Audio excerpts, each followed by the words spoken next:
کہ ملزم کو جیل سے باہر آنے پر خطرہ تھا، وکیل کو عدالت جانے سے خطرہ تھا، کیا عدالت کو وکیل اور ملزم دونوں سے خطرہ تھا، جو عدالت نے ان کو نہیں بلایا اور جوڈیشل کمپلیکس میں ایک سماعت ہوئی اور اس کے بعد یہ فیصلہ جو ہے وہ دے دیا گیا۔ اور رائے صاحب، اگر ملزم پہلے سے جیل میں گرفتار ہو تو عدالت دوسرے کیس میں اس کے جسمانی یا جوڈیشل ریمانڈ پر کیا بھیج سکتی ہے؟ اور یہ جو بار بار کہا جا رہا ہے نا جی سیکیورٹی خدشات، ایسا لگتا ہے کہ عمران خان کے جملے کو پکڑ کر کے جناب میری جان کو خطرہ ہے انہوں نے استعمال کیا ہے، کیونکہ کل کو کوئی اسے چیلنج کرے گا کہ جناب آپ نے سیکیورٹی خدشات کا ذکر کیا تو ہم بھی تو یہی کہہ رہے ہیں کہ انہیں جان کو خطرہ ہے، تو ہم نے تو الٹا ان کو پروٹیکشن پرووائڈ کی ہے۔ لیکن رائے صاحب، جب تک عدالت کے ریکارڈ کے اوپر کوئی ایسی چیز نہ لائی جائے، عدالت خود سے کیسے اخذ کر سکتی ہے یا عدالت کس بنیاد پر یہ فیصلہ صادر کر سکتی ہے؟ مجھے ایسا لگتا ہے کہ یہ ولیوں کی عدالتیں ہیں جہاں سے یہ فیصلے الہام کی شکل میں ان کو ان پر طاری ہوتے ہیں اور اترتے ہیں۔ چونکہ خان صاحب کی جان کو خطرہ ہے، ایسا لگتا ہے کہ جج صاحب کو الہام ہوا ہے اور انہوں نے پھر یہ فیصلہ جو ہے وہ کہیں بیٹھ کر گوشہ تنہائی میں لکھ دیا ہے۔ رائے صاحب، یور ٹیک۔ دیکھیں ہاشمی صاحب، ایک تو یہ جو فیصلہ ہے یہ ایک آفٹر تھاٹ کا نتیجہ ہے۔ یہ فیصلہ پہلے نہیں لکھا گیا تھا، یہ کوئی اس قسم کی سماعت نہیں ہوئی،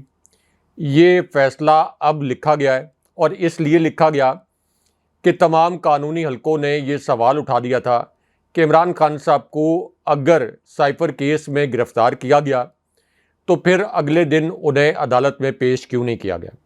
اور عدالت میں پیش کر کے ان کا جسمانی ریمانڈ کیوں نہیں مانگا گیا۔ اگر جسمانی ریمانڈ نہیں بھی مانگا گیا، براہ راست جوڈیشل ریمانڈ مانگا گیا، تو عمران خان صاحب کے علم میں یہ مقدمہ کیوں نہیں لایا گیا؟ عمران خان صاحب کے وکلاء کی ٹیم کے علم میں یہ مقدمہ کیوں نہیں لایا گیا؟ تو اب چونکہ یہ سپیریئر کورٹس میں یہ تمام سوالات اٹھنے تھے کہ 24 گھنٹے کے اندر آپ نے کیوں نہیں پیش کیا، خفیہ طریقے سے کیسے یہ جوڈیشل ریمانڈ 14 دن کا منظور ہو گیا، تو یہ ایک آفٹر تھاٹ پروسیس ہے کہ اب ہم نے اس کو کیسے کور اپ کرنا ہے جعلی طریقے سے۔ یہ فیصلہ لکھا گیا ہے، یعنی آپ یہ کہہ لیں کہ آج یہ اگر سامنے لایا گیا ہے تو آج صبح کوئی کسی ٹائم یہ فیصلہ لکھا گیا جب یہ قانونی نکات جو ہیں اٹھائے گئے، اور پروبیبلی ہو سکتا ہے کہ کوئی جج صاحبان، جیسے کہ پاکستان کی جوڈیشری تو ہمیشہ ہمیں پتہ ہے کہ بڑی سبمسو ہوتی ہے، تو ہو سکتا ہے کہ جس جج صاحب کے پاس یہ کیس جانا ہو انہوں نے پروبیبلی کہا ہو کہ کم سے کم کوئی ایسا بہانہ تو بنائیں کہ میرے پاس کوئی مارجن ہو کہ اس کے اوپر میں کوئی فوری طور پر عمران خان صاحب کو انصاف فراہم نہ کر سکوں، ورنہ یہ تو پاسبل ہی نہیں ہاشمی صاحب کہ اگر 15 تاریخ کو عمران خان صاحب کی گرفتاری ڈالی گئی تھی، عمران خان صاحب کو 16 اگست کو یعنی پیش نہ کرنے کے حوالے سے استثناء دیا گیا تھا، تو کم سے کم اس ملزم کو تو آپ یہ میسج کنوے کر دیتے۔ عمران خان صاحب تو اس وقت ویسے بھی اٹک جیل میں تھے، تو خان صاحب کو تو کنوے کر دیتے کہ ہم نے آپ کو حاضری سے استثناء دیا ہے۔ خان صاحب کو کنوے نہیں کیا، خان صاحب کے وکلاء کو کنوے نہیں کیا۔ اب کہاں پر یہ عدالت لگی؟ اس عدالت کے اندر کون موجود تھا؟ کون سے ایف آئی اے حکام پیش ہوئے؟ اور جب عمران خان صاحب کی قانونی ٹیم ہی موجود نہیں تھی، کوئی لیگل آرگومنٹ ہی نہیں ہوا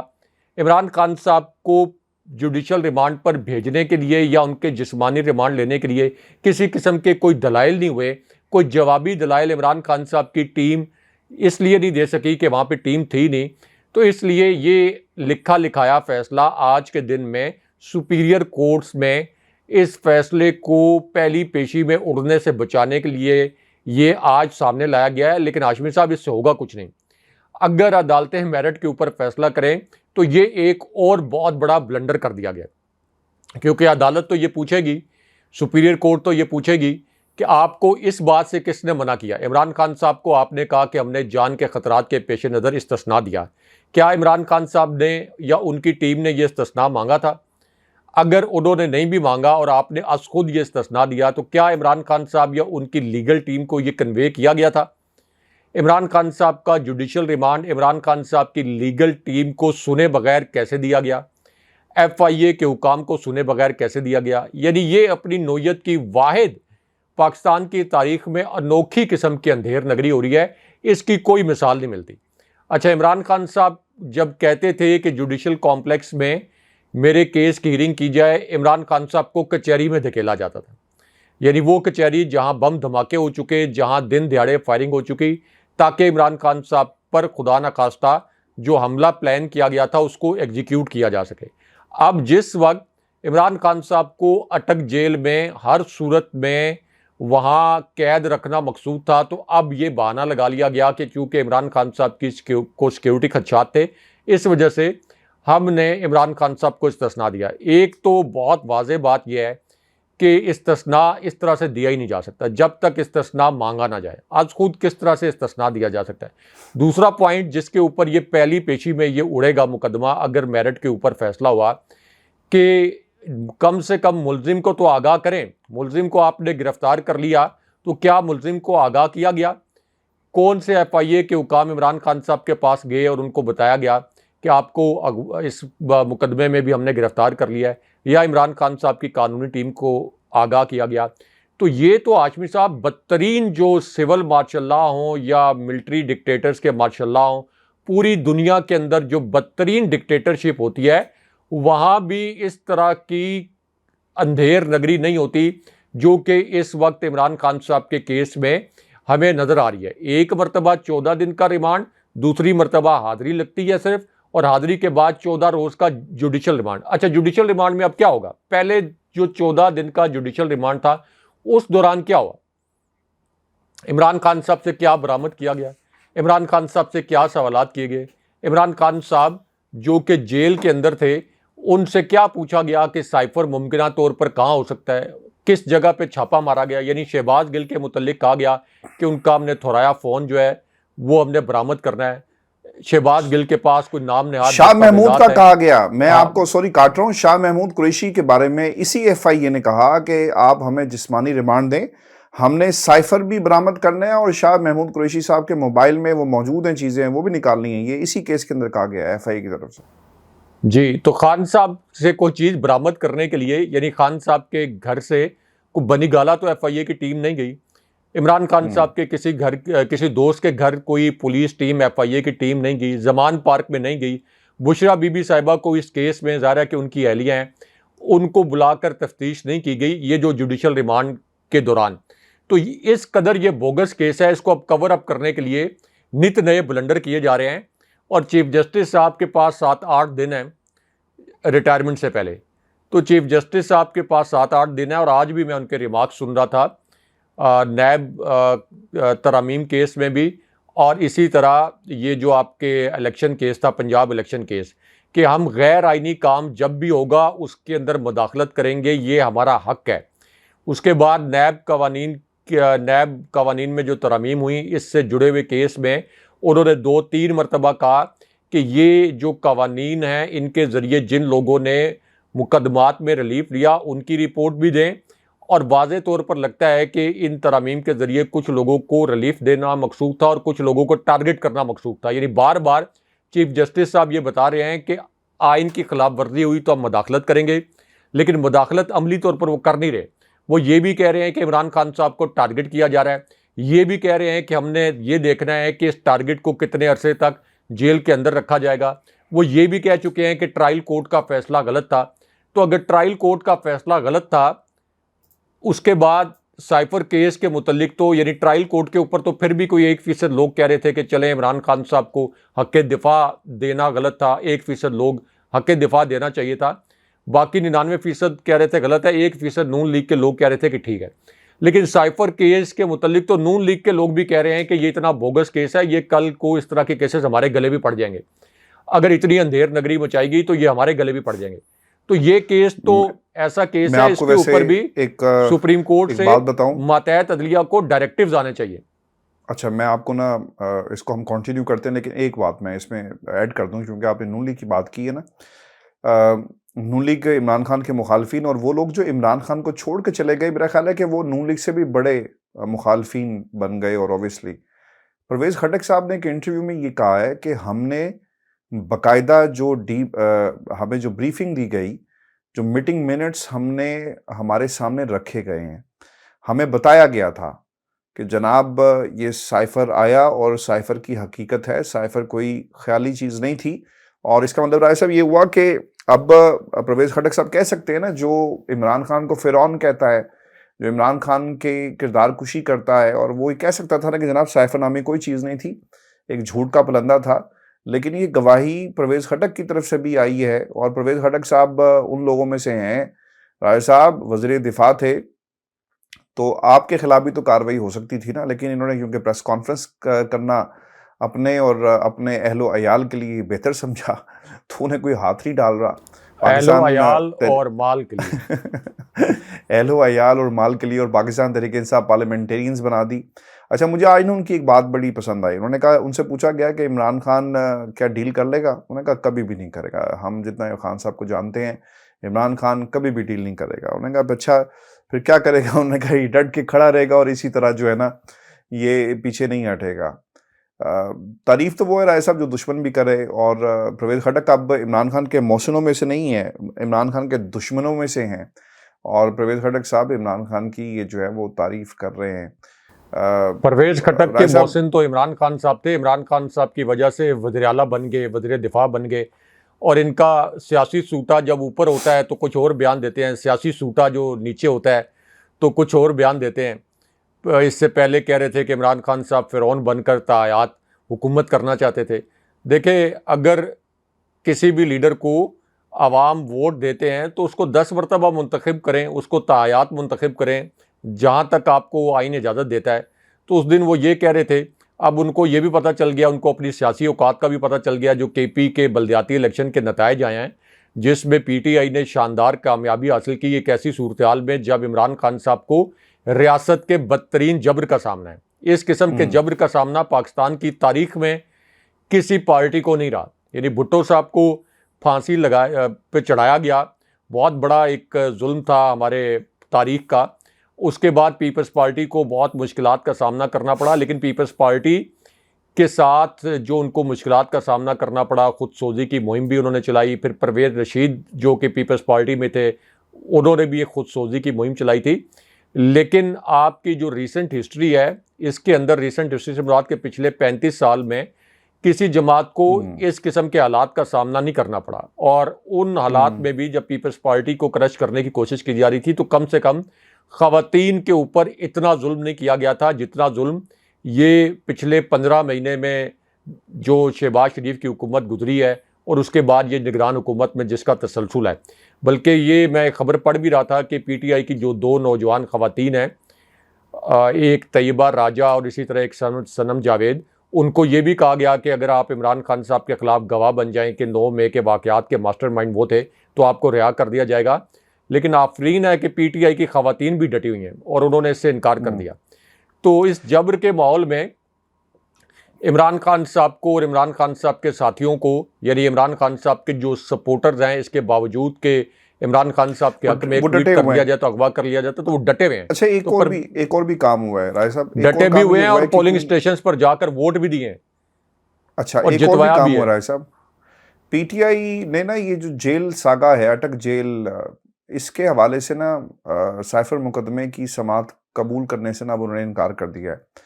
رائے صاحب ہونا بھی تو یہی چاہیے تھا نا، کیونکہ عدالتیں خود سے تو حقیقت پہ نہیں آ رہی، آپ کو اپنا کیس لے کر جانا پڑے گا. لیکن ایک کام یہ ہوا ہے، اسکرپٹ رائٹرز نے جس طرح سے بساط جو وہ بچھائی ہے، سارے کیس نا عامر فاروق صاحب کے پاس نا کنورج ہو رہے ہیں اور وہاں پر اکٹھے ہو رہے ہیں، اور وہاں سے مجھے نہیں لگتا کہ عمران خان صاحب کو کسی قسم کا ریلیف جو ہے وہ ملے گا. رائے صاحب، پاکستان تحریک انصاف نے اٹک جیل میں سائفر مقدمے کے حوالے سے ایک تو اسے انکار کیا، اور اب عدالت سے استدعا کر رہے ہیں کہ جلد سے جلد جو ہے اس کیس کو سنا جائے. اور ایک اور بھی ڈیولپمنٹ یہ ہوئی ہے رائے صاحب کہ پی ٹی آئی نے الیکشن کمیشن کے خلاف توہین عدالت کی درخواست بھی دائر کرنے کا اعلان کیا ہے، کیونکہ وہ معاملہ تھا نا اس کا، یہ جو سپریم کورٹ آف پاکستان میں 90 روز کے انتخابات سے اگر آپ باہر چلے گئے تو اس پہ بھی فیصلہ آیا، اور الیکشن کمیشن کی ایک نظر ثانی اپیل چل رہی تھی. میرے لیے جو سب سے امپورٹنٹ اٹک جیل ہے نا رائے صاحب، اس کے اندر وکلا کی کی ٹیم جو جب جاتی ہے نا تو بتانے والے یہ بتاتے ہیں کہ جناب انہیں 1 کلومیٹر دور اتار دیا جاتا ہے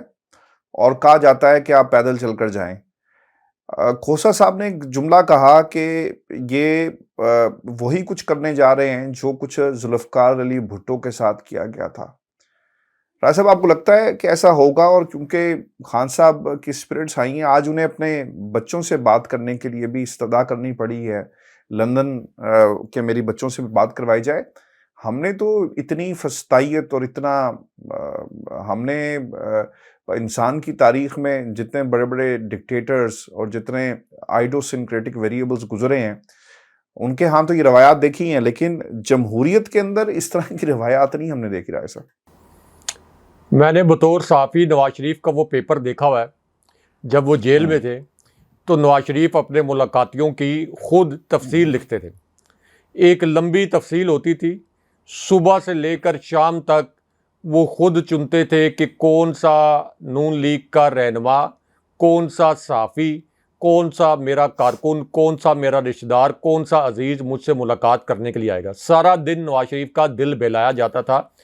نواز شریف کے رشتہ دار ان سے ملنے جاتے تھے. نواز شریف، میں نے وہ پیپر بھی دیکھا ہوا ہے کہ نواز شریف کو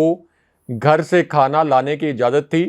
اور نواز شریف لکھتے تھے اس کے اوپر کہ ان کو گھر سے کس قسم کا کھانا چاہیے. رنگ برنگے 3-4 کھانے جو ہیں ان کے لیے وہ آتے تھے. نواز شریف کو 2 مشقتی جیل میں ملے ہوئے تھے. ٹی وی کی سہولت تھی، 2 لانس تھے، کھلی کشادہ، ان جس کو نام نہاد جیل کا نام دیا گیا تھا. اٹیچ باتھ ان کے پاس تھا، اور ان کا باتھ روم صاف کرنے کے لیے بھی ان کو مشقتی دیے گئے تھے. تو اس طرح کی جیل کاٹی ہے نواز شریف نے. اور یہاں پر عمران خان صاحب کو جو اب سپریم کورٹ میں ایک رپورٹ سبمٹ کروائی گئی تھی ایک انسپیکشن جج کی انسپیکشن کے بعد، کہ وہاں عمران خان صاحب کی حالت جو ہے وہ بہت زیادہ خراب ہے، اور اوپر کیمرے لگائے گئے ہیں، ان کی واش روم میں پرائیویسی بھی انویڈ کی جا رہی ہے. تو اس کے بعد بیرک کے اندر ہی تھوڑا سا آگے نکال کے ان کو تھوڑی سی واک کی اجازت دی گئی. وہ بھی یہ کلیم کیا گیا ہے.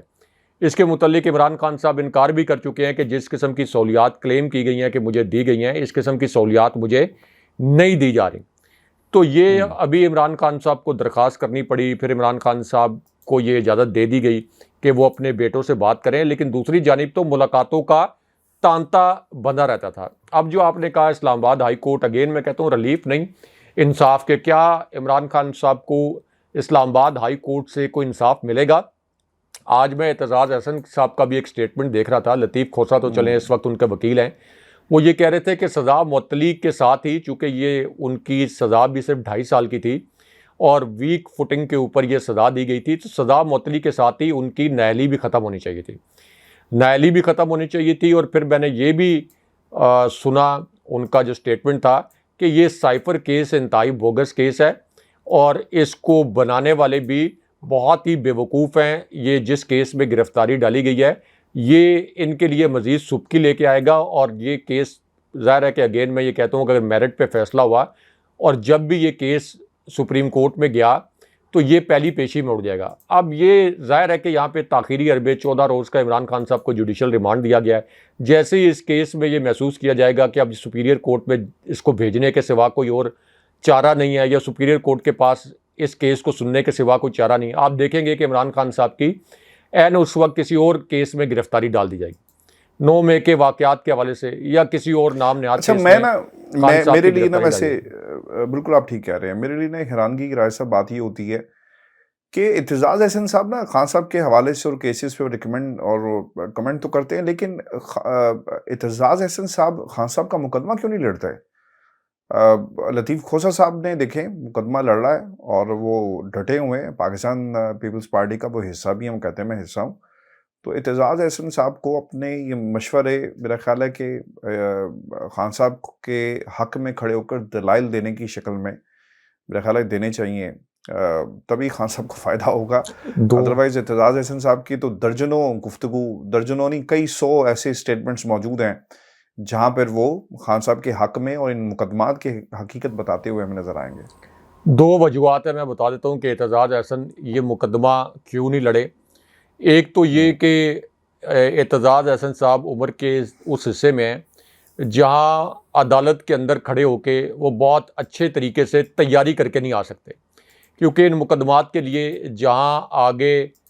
فسطائیت کا آپ کو سامنا ہو، جہاں لاقانونیت کا سامنا ہو، جہاں آپ کی کوئی دلیل نہ مانی جائے، تو وہاں پر جتنی بھرپور تیاری چاہیے اعتزاز احسن صاحب عمر کے اس حصے میں ہیں کہ اتنی تیاری نہیں کر سکتے. دوسری بات یہ ہے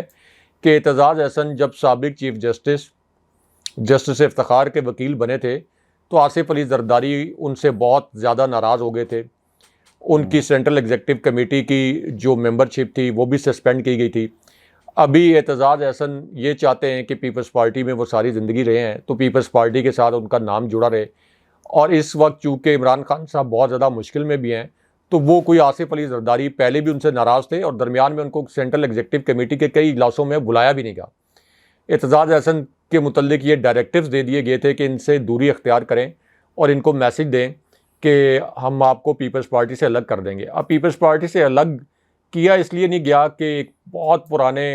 پیپلز پارٹی کے وہ رہنما ہیں, اب چونکہ وہ نہ سینیٹر ہیں نہ اس وقت وہ ایم این اے ہیں نہ ان کو کوئی ٹکٹ دینا ہے, تو اس لیے یہ سوچا گیا کہ اعتزاز احسن کو اگر ہم الگ کریں گے تو شاید پیپلز پارٹی کے کارکنوں کو کوئی منفی میسج جائے گا. تو اعتزاز احسن ایک تو پیپلز پارٹی کے ساتھ بھی رہنا چاہتے ہیں, دوسری جانب ان کو پتہ ہے کہ عمران خان صاحب کی پاپولیرٹی بھی ہے اور میں حق کے اوپر بات کروں گا تو مجھے اپریشیٹ بھی کیا جائے گا. تو اس وجہ سے یعنی ایک تو لطیف کھوسہ جتنے اچھے طریقے سے تیاری کر کے آ سکتے ہیں ان کے ساتھی, اعتزاز احسن صاحب ابھی اتنے ایکٹیولی تیاری نہیں کر سکتے, لیکن ہر فورم کے اوپر صرف اعتزاز احسن صاحب کی بات نہیں ہے, نون لیگ کے جو قریبی وکلا ہیں جن کا تعلق نون لیگ سے ہے وہ بھی نجی محفلوں میں ہنستے ہیں کہ عمران خان صاحب کے خلاف کوئی ایسا کیس نہیں مل سکا جس میں خان صاحب کو سالڈ گراؤنڈز کے اوپر گرفتار کیا جاتا, اور یہ جو دو کیس ہیں توشہ خانہ اور خاص طور پر سائفر کیس کے اوپر تو یہ نون لیگ کی جو قانونی برادری ہے یہ بھی نجی محفلوں میں کہہ لگاتے ہیں یہ کیسے بوگس کیس میں ہمیں عمران خان صاحب کو گرفتار کرنا پڑا. اچھا راج صاحب, یہ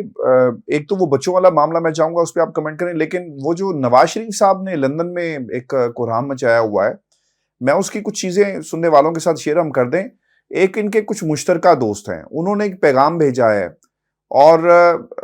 کیونکہ کچھ دن پہلے یہیں سے خبر میں نے دی تھی کہ اب ایک آڈیوز اور ویڈیوز کے ساتھ یہ الیکشن کمپین میں جائیں گے اور ان شخصیات کو ٹارگٹ کیا جائے گا جو ہاؤس آف شریف کے دشمن جو سمجھے جاتے ہیں, جس میں آپ کے چیف جسٹس سابق پاکستان ثاقب نثار صاحب ہیں, ڈی جی آئی ایس آئی, تو خیر جب حاضر سروس تھے اس وقت ہی ان کی جو پگڑی چھالی جاتی تھی. پھر جنرل باجوہ کا نام کئی دنوں بعد لیا گیا, تو کچھ لوگوں نے ان کو پیغام بھیجا ہے کہ اگر آپ نے آنا ہے تو آپ ان ناموں کو بھول جائیں, اور خاص طور پہ D G I S I, army chief general Bajwa, چونکہ رائے صاحب دیکھا جائے تو جنرل باجوہ تو ان کے سب سے بڑے محسن تھے. تو خبر یہ آ رہی ہے یا رپورٹ جو ہوئی کہیں پر, اور پھر ہم نے یہاں پہ چیک بھی اسے کیا ہے, اس حد تک ضرور بات ہی تھی کہ نواز شریف صاحب نے ان کو انکار کر دیا, یہ کلیم کیا گیا, دعویٰ کیا گیا. ایسا what you make out of this کہ انکار کیا ہوگا کہ بھائی جان میرا جو دل کرے گا میں وہی کہوں گا, میری سیاست میری مرضی, اور لہٰذا مجھے جو ہے نا وہ تنگ مت کریں آپ. ہاشمی صاحب, اس کے اندر ایک بڑی خبر چھپی ہوئی ہے. یہ خبر لانچ کروائی گئی ہے, یہ خبر لانچ کروائی گئی نواز شریف کو بڑا ایک مزاحمتی سیاستدان ثابت کرنے کے لیے کہ جناب باجوہ کے خلاف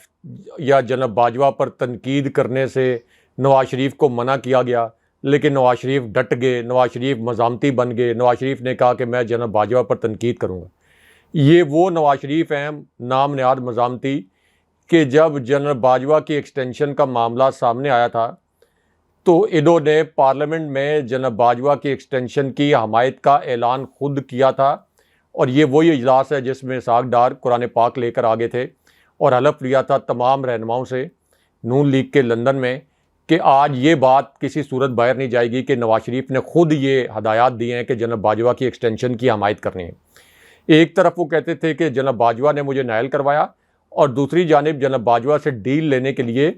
وہ جناب باجوہ کی ایکسٹینشن کی حمایت بھی کر رہے تھے. کہ انہوں نے خواجہ آصف نے یہ بھی کہا کہ ایکسٹینشن کے وقت جناب باجوہ ہمارے ساتھ رابطے میں آ چکے تھے, اور سب کو پتہ ہے, اوپن سیکرٹ ہے کہ جناب باجوہ نے شریف خاندان سے ڈیل کی. خواجہ آصف نے یہ بھی بتایا کہ نواز شریف کو باہر بھجوانے میں جناب باجوہ کا ہاتھ تھا, اور ہم سب جانتے ہیں کہ محمد زبیر 2 مرتبہ اس وقت کے آرمی چیف جناب باجوہ اور اس وقت کے ڈی جی آئی ایس آئی جناب فیض امیر سے مریم نواز اور نواز شریف کے لیے ریلیف لینے گئے تھے. اور اس وقت کے D G I S P R نے جناب بابر افتخار جو کہ کراچی کے کور کمانڈر, انہوں نے اس وقت خود بتایا تھا کہ محمد زبیر نواز شریف کے کیسز ختم کروانے کے لیے اور مریم نواز کے کیسز ختم کروانے کے لیے سفارش کرنے کے لیے جناب باجوہ کے پاس آئے تھے. تو یہ تو سب کو پتہ ہے کہ ایک ڈیل کے نتیجے میں وہ آئے ہیں. اب چونکہ جناب باجوہ از اے اسپینٹ کوائن, اسپینٹ فورس ہیں, وہ اسپینٹ کوائن ہیں, تو اس وجہ سے ان کو تختہ مشق بنا کر خود کو تھوڑا سا مزاحمتی ثابت کرنا چاہتے ہیں کہ مزاحمتی ہم ہیں، اور ہو سکتا ہے جناب باجوہ کو بھی کنوے کر دیا ہو کہ آپ کے ساتھ تو ہماری ڈیل تھی، آپ نے ہمارے اوپر بڑا احسان کیا، تو چلے ہمیں تھوڑے سے سیاسی کو نمبر سکورنگ کرنے دیں۔ تو یہ لانچ کی ہوئی سٹوری ہے۔ نواز شریف کوئی مزاحمتی سیاستدان نہیں ہے، یہ گڈ کاپ بیڈ کاپ کا کھیل کھیلتے رہتے ہیں۔ یہ جب اسٹیبلشمنٹ سے بھی جب بھی ان کی لڑائی ہوئی ہے تو کوئی اصولوں پہ لڑائی نہیں ہوئی، ان کی لڑائی ہوئی ہے اپنے سیاسی مفادات کے لیے۔ اپنے سیاسی مفادات جب ان کے پورے نہیں ہوئے تو اسٹیبلشمنٹ سے لڑائی ہوئی ہے۔ اس کے باوجود میں یہ سمجھتا ہوں کہ یہ جو سابق صدر پرویز مشرف کا مارشل لاء تھا اس کو کسی صورت انڈورس نہیں کیا جا سکتا، اس کے باوجود کہ نواز شریف کی حکومت انتہائی غیر مقبول تھی، لیکن پھر بھی کسی بھی ملٹری ڈکٹیٹر کو یہ حق نہیں ہے کہ وہ کسی سول حکومت کو اس طرح سے چلتا کرے۔ تو یہ ہاشمی صاحب خبر جو ہے وہ لانچ کروائی گئی ہے۔ دوسرا جو آپ نے کہا کہ عمران خان صاحب کے بیٹوں کے ساتھ ان کو بات کرنے کی اجازت مل گئی، تو یہ آپ دیکھیں کہ عمران خان صاحب کو مینٹلی بھی سفوکیٹ کرنے کی کوشش کی جا رہی ہے، ان کے نروس کو توڑنے کی کوشش کی جا رہی ہے۔ اور اس کے اندر میں ایک دلچسپ واقعہ بھی سنا دوں کہ میں نے جب خان صاحب کا بطور صحافی انٹرویو کیا تھا، جب میں سما کا بیورو چیف تھا، جب سما کو علیم خان صاحب نے نہیں خریدا تھا، تو میں نے خان صاحب کا انٹرویو کیا اور خان صاحب نے بڑے میرے پیچیدہ سوالات کے جوابات بھی دیے۔ تو ان کے بچوں کے متعلق میں نے سوال کیا تھا، تو خان صاحب کے یہ الفاظ تھے کہ اللہ نے مجھے ایک چیز سے آزمایا ہے اور وہ میرے بچوں سے، تو میرا بہت دل چاہتا ہے کہ میں فریکوینٹلی اپنے بچوں کے پاس جاؤں، لیکن یہاں پر چونکہ میری اپنی قوم کے ساتھ کمٹمنٹ ہے، میری قوم کے ساتھ میرا ایک عزم ہے کہ میں نے اس قوم کو لیڈ کرنا ہے، تو میرے لیے بہت مشکل ہوتا ہے۔ کئی دفعہ رات کو میرے ذہن میں خیالات آتے ہیں اپنے بچوں کے متعلق، لیکن یہ الفاظ کوٹ ان کوٹ خان صاحب نے کہے تھے کہ مجھے اللہ نے میرے بچوں کے ذریعے آزمایا ہے، اور میں اس وجہ سے یہ ساری قربانی دے رہا ہوں کہ مجھے یہ لگتا ہے کہ اگر میں نے یہاں پر گیو اپ کر دیا تو یہ قوم پھر غلام ابن غلام رہے گی، اور یہ جو دو جماعتیں ہمیشہ سے مسلط رہی ہیں جنہوں نے پاکستانیوں کو ایک انچ آگے نہیں جانے دیا، پاکستان کو ایک انچ آگے نہیں جانے دیا، تو یہ پاکستان کی مزید جو ہے لوٹ کھسوٹ کر کے پاکستان کو مزید تباہ کر دیں گے۔ یہ الفاظ تھے ان کے اس وقت۔ تو نواز شریف اور مریم نواز، حمزہ شہباز، ان کے تو بچے اور ان کے بھائی بہن تو ایک طرف، ان کے عزیز رشتہ دار دور دراز سے کارکن بھی آ کر ان سے ملتے تھے۔ تو عمران خان صاحب کو تو صرف اتنی اجازت دی گئی، وہ بھی کوئی تقریباً آلموسٹ 4 ویکس کے بعد، کہ خان صاحب جو ہیں وہ اپنے بچوں سے بات کر لیں۔ تو یہ کوئی عمران خان صاحب کو کوئی ریلیف وغیرہ نہیں دیا گیا، یہ ویسے بھی ان کا قانونی حق تھا۔ بہت شکریہ سب ویورز، یہ آج کا دو ٹوک تھا۔ اپنے کمنٹس بھیجیے گا، چینل کو ضرور سبسکرائب کریں۔ مجھے اور ابراہیم راجہ صاحب کو اجازت دیجیے۔ اللہ نے کے بعد